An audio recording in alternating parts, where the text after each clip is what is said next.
Alright, ladies and gentlemen, welcome back to the channel, guys. Today we have a Houston Rocket hot take video for you. Friendly reminder, if you want more Rockets content, you want more like specific kind of player analysis, all that type of stuff, on this channel I do more of the big picture and kind of just talk about Rocket content that I want to talk about. And then on my Houston Rocket Daily channel, like I said, the link's in the bio, I kind of dive into all sorts of different hypotheticals. We talk about guys like Anthony Lamb, Armani Brooks. It's just a little bit more detailed than this channel, which is a little bit more NBA based. So obviously still posting Rockets content, but I did just want to remind you guys I do have a Rockets Daily channel, and during the season that will be super active. So let's get into this. I haven't read any of these. We have 14 comments here, just judging off how often I do this, and I would say probably 6 or 7 of these are going to be useful. So let's just dive into them. I have not viewed them one bit. I like giving my initial reaction. So,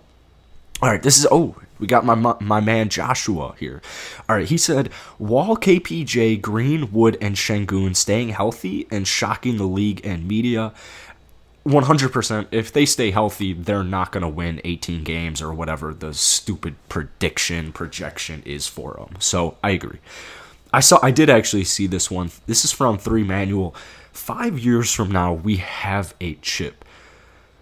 It's really hard to, it's really hard to make a guess on this. I would have to say in 5 years from now, they will at least had an opportunity to win the chip. What I mean by that is I think that 5 years from now, they'll definitely have had a either deep playoff run or signed big free agents or gotten an absolute draft steal, something like that, to at least give them a better opportunity right now. I think 5 years from now, contending, it should be a no-brainer with not only the future of the Houston Rockets and who they have on the roster right now, but mainly who Rafael Stone is and how much trust I have in him that he knows exactly what he is doing. All right, we'll move on to Miguel. Miguel, what a successful year would look like. I've made a video on this. It changes, though.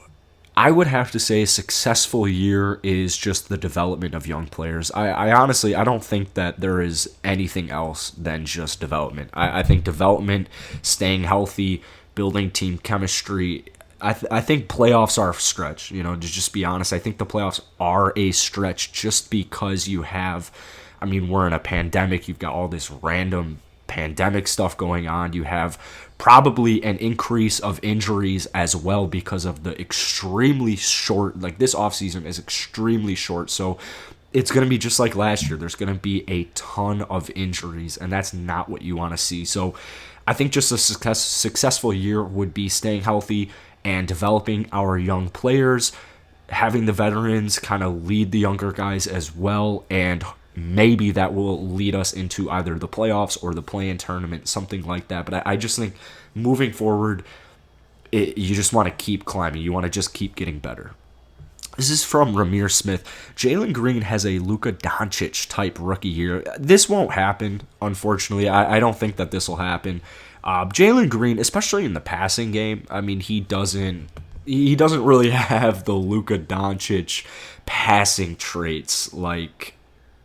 I'm sure he wishes he does, but to compare him to a guy like Luka, who is a career 8 assist player, I have Luka's rookie stats pulled up right here: 21 points, 8 rebounds, 6 assists.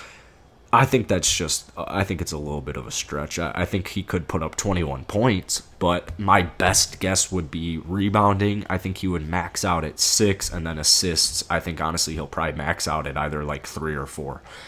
All right, this is from Darcy Boy. Jae'Sean Tate and KPJ will have breakout years. I'm really hopeful, man. I'm really hopeful about Jae'Sean Tate. KPJ to me is one of those just fascinating players. I actually don't have any worry around KPJ one bit.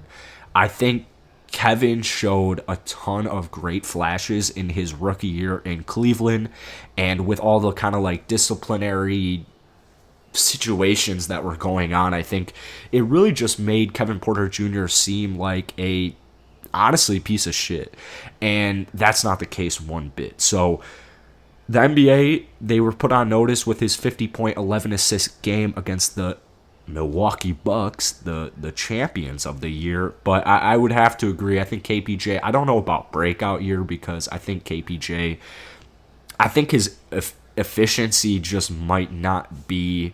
To me, KPJ having a breakout year is like him being in MVP conversations if the Rockets were a winning team. Because KPJ put up some really good stats for the Rockets next season, just with a lot of turnovers and low 3-point percentage. But you know what? I could actually see an increase. I could definitely see an increase in 3-point percentage, but I could see an increase in efficiency. That is obviously the hope. As far as breakout year, though, I think he might be a year or two away from kind of turning into a superstar-esque player. I could see him being a stretch of an all-star. I think it's a bit of a stretch to say he could be an all-star next season, but I think the year after that, that's way more likely. He's just got to keep building and building and building. And as far as Jae'Sean Tate goes, you guys know my opinions on him. I absolutely love Jae'Sean. If he develops a shot, it's over. He's looking extremely thin. I think Jae'Sean Tate is a great pick for breakout player of the year, honestly. All right, Ramir Smith. Oh, here we go. Jalen Green has a 50, 40, 90 year. I'm going to go with no. He's going to take too many shots to have those statistics. Blake Taylor, we make the playoffs.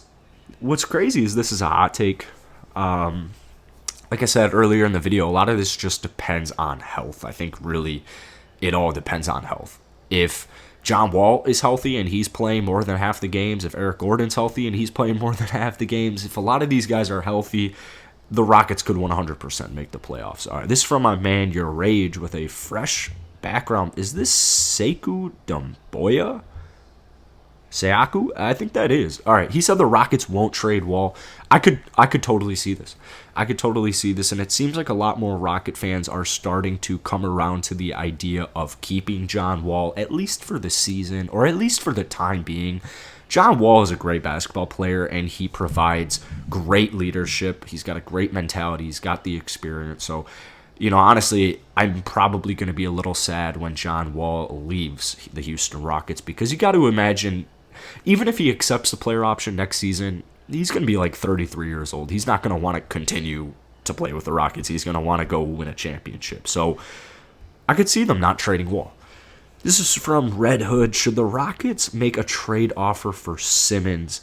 I love Ben Simmons. I'm in the camp. Ben Simmons is extremely underrated. He's extremely useful. He's molding into himself. He's 25 years old. He's entering his prime. He's got a bright future. I know there's issues with the 3-point shooting and all that BS, but it doesn't even matter. He can guard all 5 positions. He can carry the team. Like, he can be your primary playmaker. He can be your primary ball handler. He can do a lot of different things. So, to me, the Rockets, I don't know if they necessarily should make a trade offer for Ben Simmons, because I don't think we really have the assets. It would have to be, I'm sure Philly would love to have a guy like John Wall, maybe even Eric Gordon. Just the thing is, you're going to have to throw in at least 3 first-round draft picks.